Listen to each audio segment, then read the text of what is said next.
Ladies and gentlemen, in the blue corner, standing at a sleek 5'11", 245 pounds, the tumultuous tempest of technique, Thomas Lilly.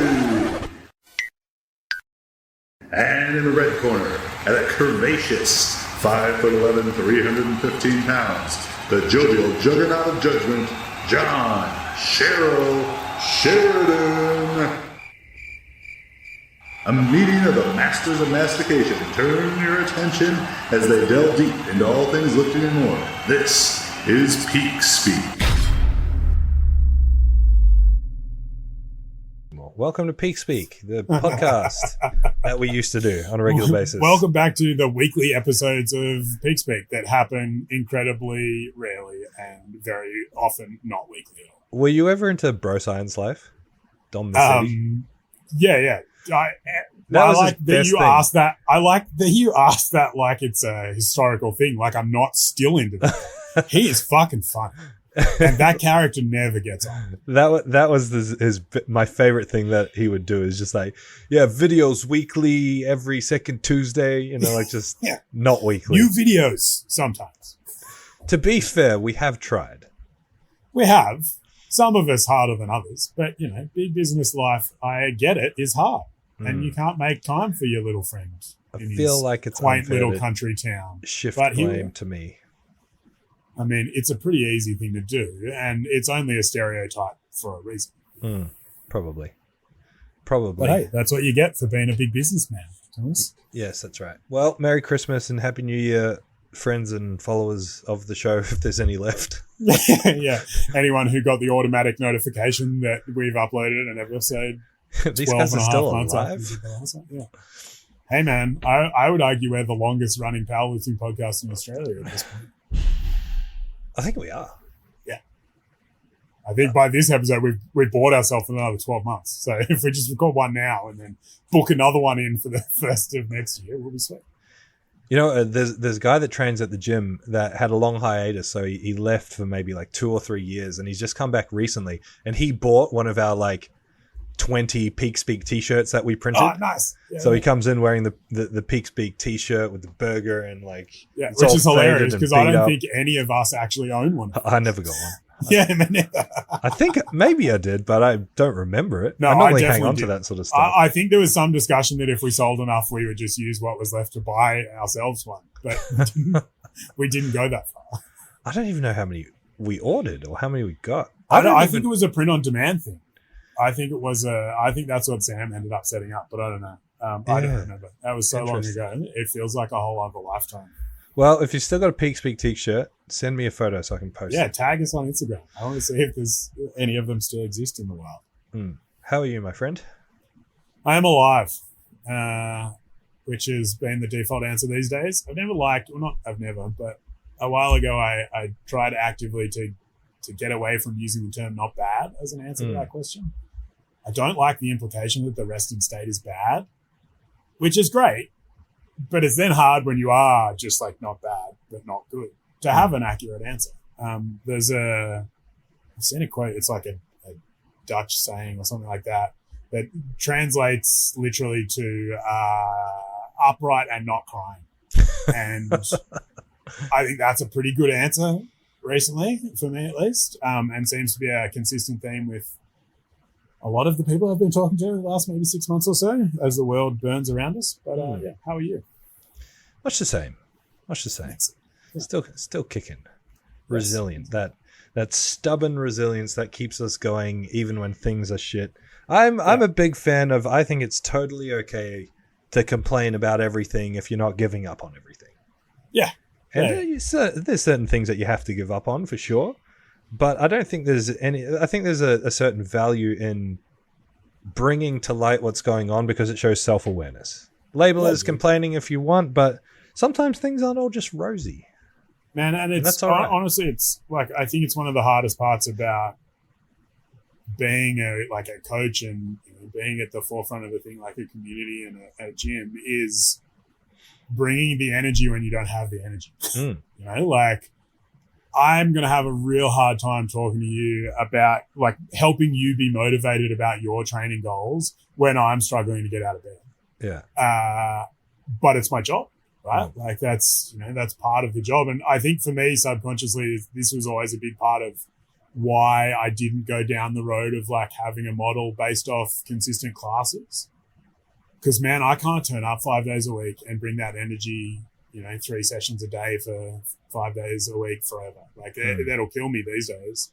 And I'm sure you've had a similar experience, but the unmasking process of discovering you're neurodivergent in your 30s involves, at least from my point of view, a weight to the realization that you exist as a version of yourself outside of your safe space that becomes way more energy demanding than it feels like it used to be.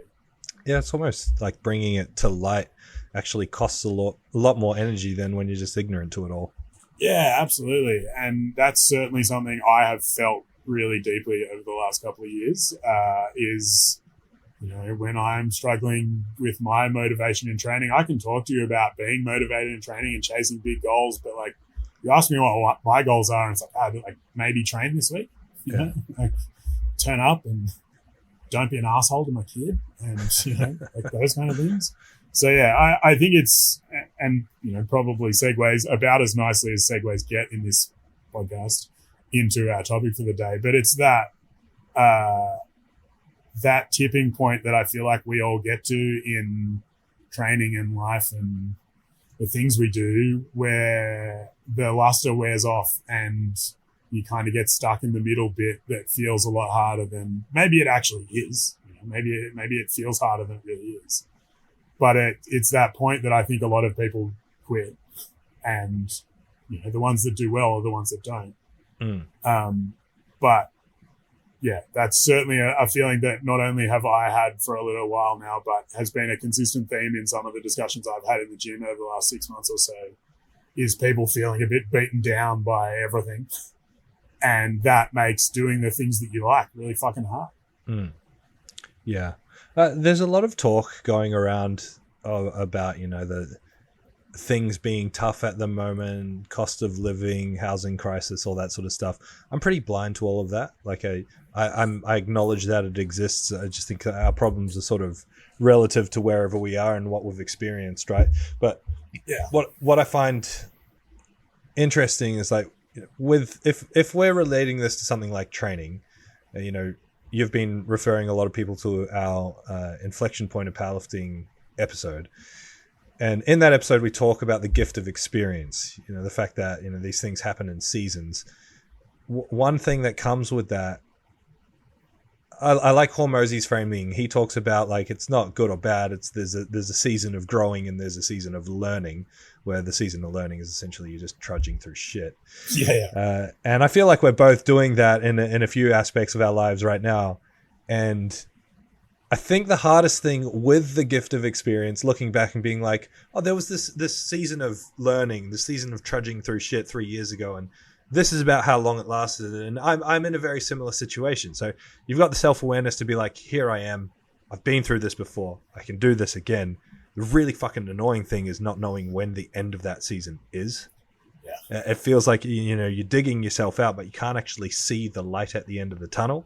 And then eventually it just pops up. And there it is. And you're out of it. But while you're in it, it just feels like an abyss. Yeah, man. And that's where I think the thing that's really saved me, and I feel like I was going through a season of learning, and I said to you and a few of my other close people around me at like the end of 2019, I feel like I finished my apprenticeship and I'm ready to like do some shit. And then we just got ass fucked for 2.5 years. And all of a sudden it's like 3 years down the road and I'm still catching my breath. Right. Yeah. And part of it is the realization that that's just how life works, right? It never actually is the good times until it's the old times and you look back on the good times, right? Like it's always going to feel a bit like you're trudging through the shit because life isn't easy. And if it is, it's probably boring and unfulfilling, at least in my eyes. But that's I think the big lesson I took out of being an endurance athlete in air quotes, but dabbling into endurance training versus lifting weights, is that I thought I knew how to work hard physically because I played rugby for 10 years and I competed in powerlifting and I was okay at it. Still got the biggest squat on this podcast. By far. Not by far. It's about like 10 kilos and negative 150 gloss points. But So we're not talking about dots because it wasn't invented then. But yeah, I thought I knew how to work hard, and it turns out what I knew how to do was channel all of my pent up rage and aggression into moments of like just pure unadulterated rage, and then come down the other side and just kind of do that a bunch continually for a long time. And it turns out with endurance training, you can't hate yourself for 3.5 hours. Well, you can, but it doesn't work very well. Yep. And so learning to like relax into it in a way that I never had before has helped me in life. Roll with the punches, go with the flow, that kind of thing. Because training hard for cardio stuff, if you're going to do it for 2.5 hours, there's going to be periods that feel like you're amazing and on top of the world. Like I was just telling someone the other day about riding around a corner as the sun rose middle of last year in the middle of winter. It's -2. And I was weeping with 170 beat a minute heart rate, ripping through a thing, listening to music, just being like, holy shit, life is amazing. And then there are times where like 8 minutes after that, you're like, holy fuck, I don't know how to ride a bike and my ass hurts and I can't stand up and I hate everything. But you go through that entire experience in the course of your hour or 90 minutes or 2 hours. And it has some nice parallels to endeavors in psychedelics, but that understanding that like, yeah, there's going to be moments where it's going to be tough and feel like a grind. And then there's going to be moments where you feel like you're untouchable. And actually most of it's in the middle, right? Like most of it's just kind of in that middle bit, but we only remember the top and bottom. Yeah.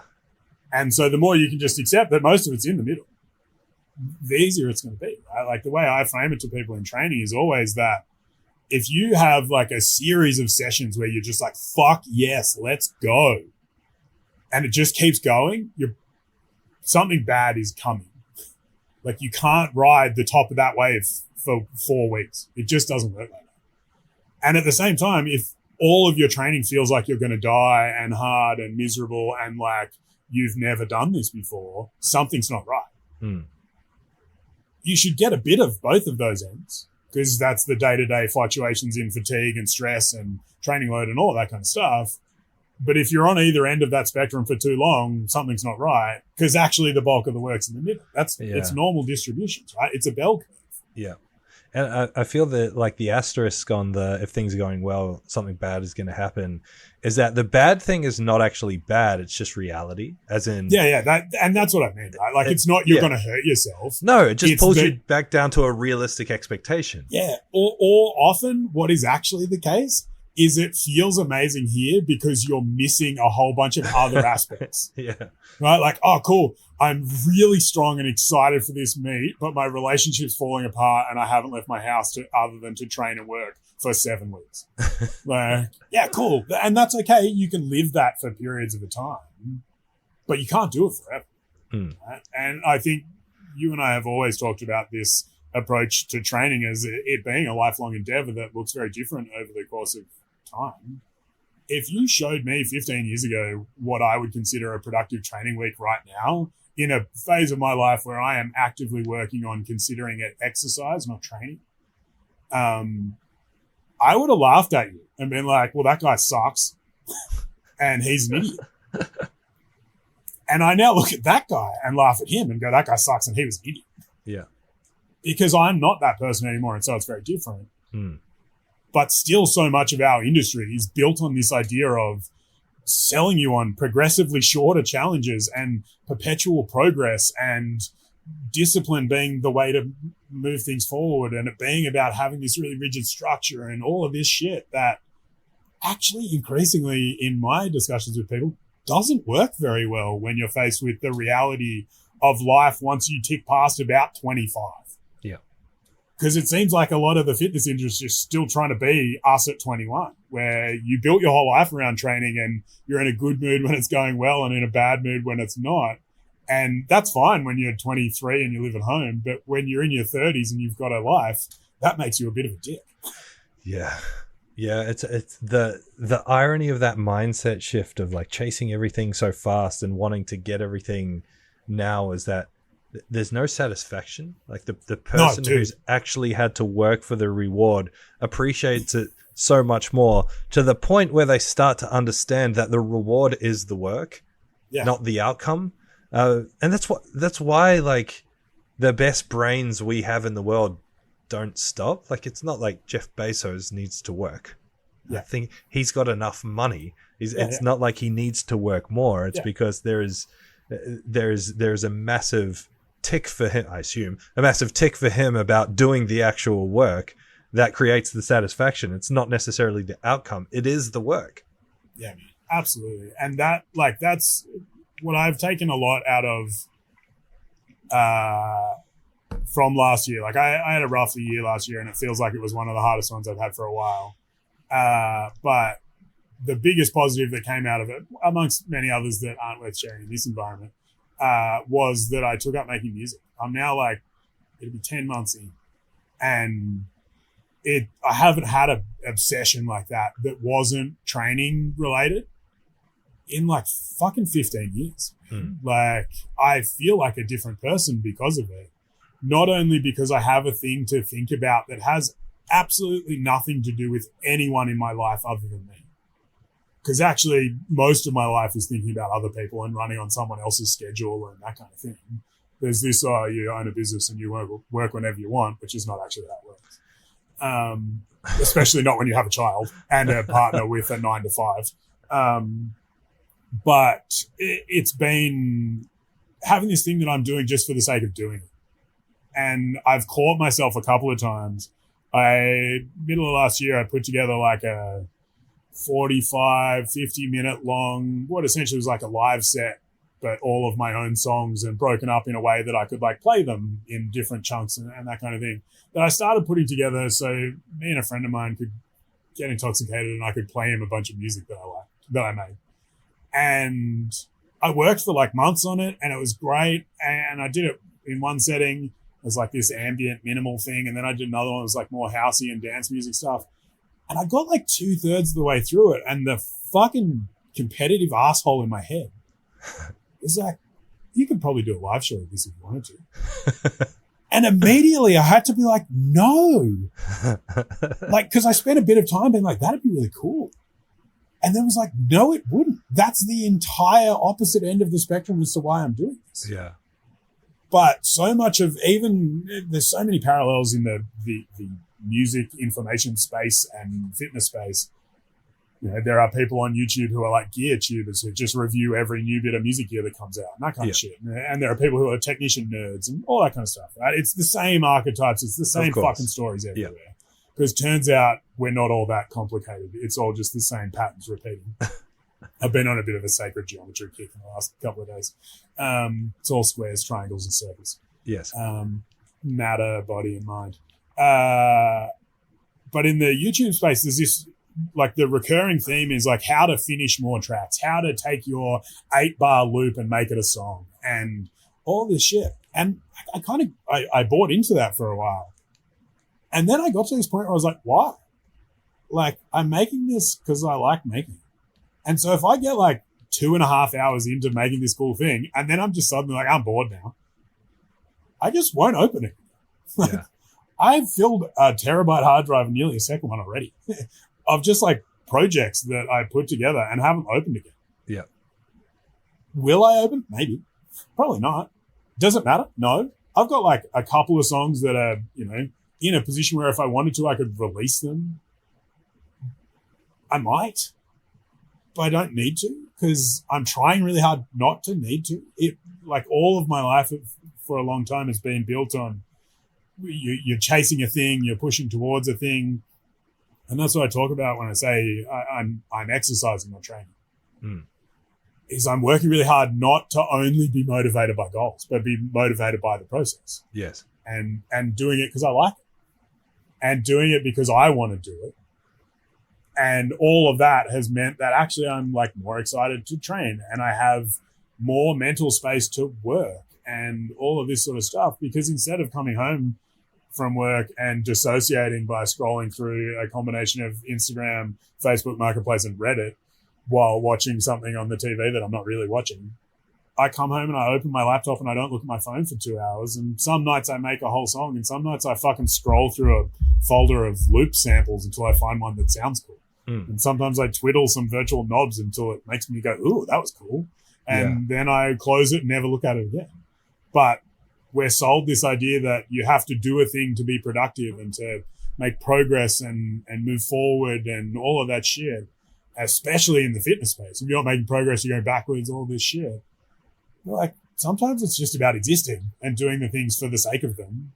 Because if you're only ever motivated by numbers and chasing big goals, as someone who got into powerlifting for one goal and then got out of powerlifting long before he ever did it, it's not worth it. Like, you'll chase that goal forever and you'll get there and you'll feel nothing. Because I don't know about you, but I've never walked off a platform and been like, hell yeah. I've walked off a platform and been like, I'm glad that's done. What's next? Yeah. Yeah, that idea of becoming addicted to the process is the best way you can sort of free yourself from the shackles of identity. And we've spoken a lot about, there's upsides and downsides to having an identity like I am a powerlifter. But the irony of the identity of a powerlifter is that it kind of almost negates the process, because a powerlifter is the person who competes at a competition. You become a powerlifter through the process, and that's what you need to get addicted to. And I think the trap that a lot of people fall into is that they feel like they have to adopt the identity at the cost of everything else. Yeah. And we've seen it a million times. We've talked about it a million times, people going through that and then being lost and not knowing what to do when their powerlifter identity is stripped from them for whatever reason. They get hurt or whatever. It's something that because of the kind of people I work with, you can't just say that. Like, I can't say to someone like Colton, hey, don't make powerlifting your whole life. Yeah, it's much easier when you're not working with fucking freaks like that. Yeah, but like there's ways you can sort of lean into and foster habits. Colton's a little bit of an outlier in that regard. I'm not going to speak for him, but he has a different mindset with it all. However, imagine that his whole identity was powerlifting. When he comes over and I'm talking to him and he's talking about how much he loves playing pool, I'll just lean into that way harder. Oh yeah, let's go play pool. That's a really good thing. You should lean into that more, because it's things that you can adopt and enjoy in your life that takes you away from the identity that you have to adopt to be a high performer. Yeah. And you can have both simultaneously. And the same can be said for relationships, for employment, obviously with some degree of discretion between them all. As in, like, there is going to be points where things influence other things and you need to be smart about it all. But the idea that you have to be a powerlifter 24/7 to be successful it's just wrong. And in fact, it's probably the opposite. It's probably, if you adopt that identity 24/7 because you think it's going to help, it's probably actually holding you back. Yeah, it's the thing that gets you 2.5 years down the road and you never come back. Because, and I think this is me literally having this thought as we're talking about it, but I suspect, like a lot of the discussions around sets and reps and training setups and all that kind of stuff, especially what happened, 10 years ago, so much of this industry is still built on hangovers from like 1980s and 90s bodybuilding, right?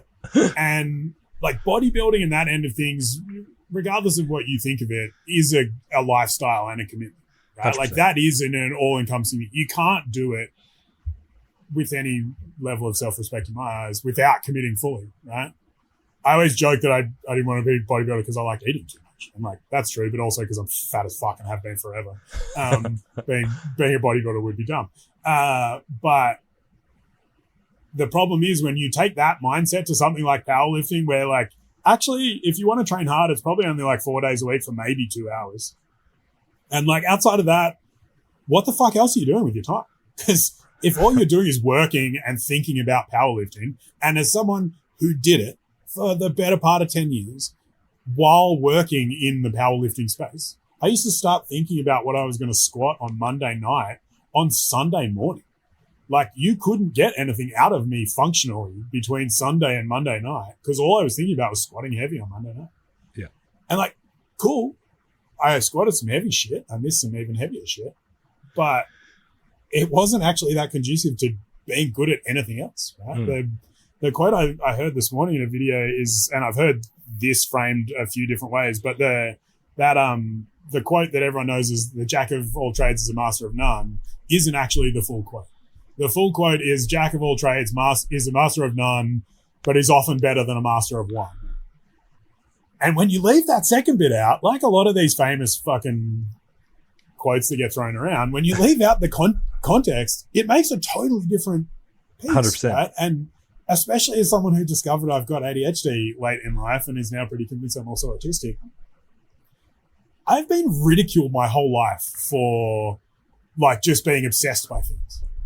The running joke in high school was that I was the one that was obsessed with rugby. I just fucking lived and breathed it. And now being in my 30s and not giving a fuck, actually having permission in my head to be obsessed about that thing and think about nothing but that weird effect I found in Ableton that I've been playing with for a week and learning about, or the desire to build my own fucking hardware audio switch because you can't buy one anywhere, and a bunch of other shit like that has been really liberating. Because for so long I've squashed all of that away because I've been told that I should be like focusing on this thing. But actually by focusing on nothing in particular and just kind of taking it all in and chasing myself down rabbit holes at various points, I'm way more productive in the things that I quote unquote do for a living because I'm not thinking about it all the time. I'm not obsessing about it. It's just a part of who I am. It is not who I am anymore. And like you say, we've talked about this in a few different ways, but I vividly remember the decision to change my Instagram handle from Shero_Burley Strength, and it was _PTs at Canberra before that, to just Shero, because I had that realization that, like, yes, Burley's as a gym, especially for me, is very much and will always be an extension of who I am. Because I don't feel right living a life where what I do for work is not who I am in that space. I have the freedom to project my values into how my business runs and all that kind of stuff. And I would feel disingenuous not doing that. But it's not everything. And it won't be everything forever. It might be around for a very long time. It might not be. But I am many other things outside of that. And having committed to, like, actually, I am pursuing these things and doing things just because I want to, not because I need to be good at them. And, like, trust me, I'm way fucking better now than I was 12 months ago at making music. Like, I can show you songs that sound like someone who knows what they're doing, mate. It's great. But that wasn't the point. The point was I've spent 10 months, like, I would be putting, 10 or 15 hours a week into this just by dint of not scrolling on Instagram. Like, I just pick my laptop up and click buttons. I have a hobby now that isn't paying me my wage. It isn't dependent on my physical health. It's just a thing I do for fun.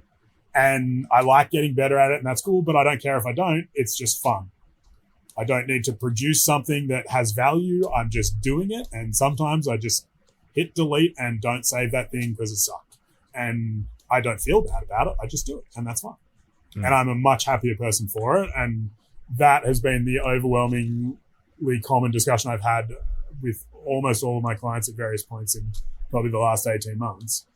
A whole bunch of them have got to that inflection point where things get hard, life gets in the way, whatever it is, and suddenly they don't know who they are anymore because who they were isn't who they can be now. And the first thing I have is like, what do you do for fun that isn't lifting weights and work? And they're like, oh. So yeah, maybe you should think about that. Because like I can give you about 15 things that I do for fun that aren't work and training. Some of them I do consistently and all the time, and some of them I do every couple of months. But it's this list of things that I know that bring me joy that have no value to anyone else, and that's actually how you have some fun outside of the things you feel like you have to do. And I think that's actually one of the harder points of this discussion, is that the hobby, the thing that is fun, is the lifting for most people when they start. And that inflection point is deciding, is this what I actually want? Like, and if I want this bad, am I willing to accept the fact that it is always going to be fun to some degree, and you have to find some fun in it, but it's work. Like it is work. like one of my obsessions for a while there was jigsaw puzzles. Yeah, nice. And I love puzzles. I always have since I was a kid. And with hobbies, I'm very self-aware of the fact that I get too addicted to the point I become completely unproductive. Like some of my obsessions, I can't call a hobby because they're like borderline. Well, not even borderline. They're addictions. So like, dude, I have a list of things I'm actively not pursuing because I know if I do, I will lose myself. Yeah, like so that. Video games Jiu-jitsu is is one of those me. things. Yeah. Like it's a list of like I can't touch that because I won't come back. Yeah. So like, I was doing these puzzles, and it got to the point where I was waking up earlier, going to bed later, ignoring work things because I just had to sit here and do a fucking puzzle. Right, and the funny, like, I bought a bunch of Pokemon puzzles, and so like it's like, do I make this important work call, or do I try and find Charmander? Which is hilarious because you could probably make the call and do a bit of the puzzle at the same time, right? But like, as you know, going through these cycles of obsession, we tend to stop when we get to the point where it's not enjoyable, and we could keep going, but it would just literally be work. It would be time spent doing something, expending effort for a result that we're not that interested in anymore. And that's what training and powerlifting can become, or does often become for most people. It's like, it gets to the point where I would say training in any endeavor, just to be fair. For sure. I don't think it's exclusively powerlifting. I think that is a symptom of the process. Yeah, of course. Absolutely. And yeah, it's making that active choice. Okay, I am willing to commit to the work. And I'm saying this because you were talking about like, find a hobby. For most people, they're like, I did find a hobby. It's powerlifting. And I guess the really important part of that is that you can have both. You don't have to replace one hobby with another hobby, depending on what the hobby is. If it contradicts that's each other. That's why I say to people, like, it should be a hobby that isn't physical. Yeah. Like, don't, like, it's not go take up rock climbing, because I did that too. And then I just started rock climbing 6 days a week. But you need something, and that's actually, for me, that's where the music thing started. It was like March last year. We were like a week or two out from the first States, and we had like 2 comps in 3 weeks, and the middle weekend was my kid's 5th birthday. And I started getting sick, and I was like, I don't know how to sit still and relax, because I was an undiagnosed ADHD person for 30 something years. I have work to do, but I can't. I need rest. But all my hobbies involve going and trashing myself physically. Mm.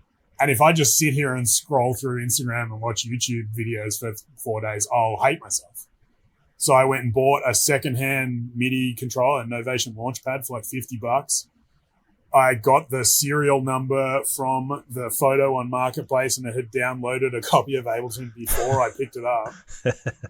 And dude, I lost myself for 3 days in a way that I hadn't had since I was an obsessive, fucking teenager learning about lifting weights. Mm. Like, I just disappeared. That was all I did. I was like, oh fuck, this is something cool. And now, like, I'm going home tonight to pick up a new desk just so I can have my MIDI keyboard set up full time, and I'm going to build bass traps to set him up in my new office space so I have a better sound system, and all of this shit that, like, is all feeding off this desire to have something to do that keeps my brain occupied and means I don't fall into a pit of self-loathing because I feel like I should be productive and I don't know how to rest. Mm. And it's the thing, like, it's the thing that brings it up for people is I hurt myself and I can't train as hard as I used to. I had a comp that didn't go well and I have to do the work to come out the backside of it. My life is really stressful and I can't train at the same intensity and consistency as I once did. Some variation of that story. 100%. And that's when you need something to do that you just do because it's fun and it doesn't take much physical effort, because you can just come home and dissociate in front of the little screen behind the big screen, but you'll start hating yourself at some point, at least in my experience. Mm. And so having something to do in that scenario is what gives you the balance to know that you can come back to that other thing eventually. Mm. Like, lifting weights isn't going anywhere, right? And I always use driving as an analogy, right? Because we talk about this idea that skill acquisition happens in like 4 stages, and you want to get to that subconscious competence that just happens kind of stage, right? we all, like, if you've learned to drive, you experience the beginner gains period in probably the first, I would say, 18 months to 3 years of your driving experience. You went from a scared teenager being yelled at by your parents, or in the case of one of my friends, being punched in the leg until he slowed down. Fuck, that was a good memory. I'd forgotten about that. I'm going to have to call him and laugh about that at some point. Anyway, you go through that stage, and then you get your P plates. You're like, I fucking know what I'm doing. And then, like, a couple of years later, you're like, all right, cool. Like, I can drive and I don't really have to think about it. You have a couple of dumb, close calls as a teenage boy, and you learn some shit, and you're okay. Or write off your first car. Yeah, see, my brother did that. I did. I'm now 35, 36. I've been driving. I got my full license on my P's at 17. I've been driving for nearly 20 years.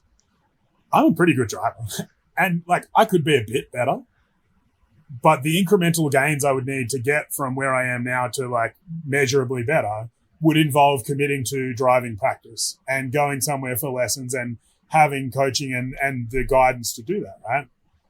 But between when I was 21 and now, I didn't actively try and get better at driving.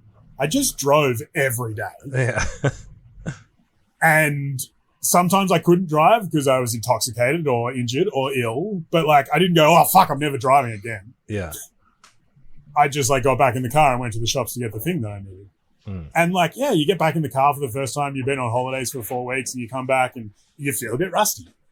But, like, a day and a half into it, you've forgotten about it again, and you're thinking about that thing while sending a text and trying not to crash into the person in front of you. Like, it is this skill that we forget that we have the capacity to do that, right? Like, driving is unequivocally the most complex task you will ever involve yourself in for most people, right? When you think about the amount of information you are processing at any given time, the number of variables you are having to consciously and subconsciously process, all of it is instinctual. Good drivers, you know, like the classic ones, they study F1 drivers. They all blink at the same point on tracks. Like there are blink zones on an F1 track, right? Like that's the level of training, driving precision that you can get to. But they worked to get to it. Yeah. Some of it deliberately and some of it just by dint of doing lots of it. It's the same process. Like that's how we learn skills. That is the model for learning skills. And the problem with fitness especially is it's sold as this idea is there's an endpoint. Like here's the outcome you get to. Like the endpoint of your driving career is when you're too senile to drive and the government takes your license away or you die. Yeah. I would argue the endpoint of training is further along than that. Like in my eyes, the endpoint of physical exercise in some format is the day I die. Yeah. Because I know it's a positive influence on my life and I'm going to continue to do it in some format. Yes. And if you can dissociate from the need to make progress at all times and the process be defined by that need to make progress, then you will just do it forever. And it'll just be that thing that you do consistently. And sometimes it'll be great and you'll be making heaps of progress. And sometimes you'll hate it and be super inconsistent. But if you do it 2 or 3 times a week for 2 decades, you'll probably make some progress along the way and you'll certainly learn a few things. And you'll have just done it for 20 years, you know? But we can't sell that in fitness. You have to sell it in unfortunately. 6 week blocks. Unfortunately, we can't. Yeah. And I think that's a good point to end it. I feel like if we keep going, we're just going to go around in circles. I agree. But, we'll see you again next year for our weekly annual podcast. Sounds good. Goodbye. Bye.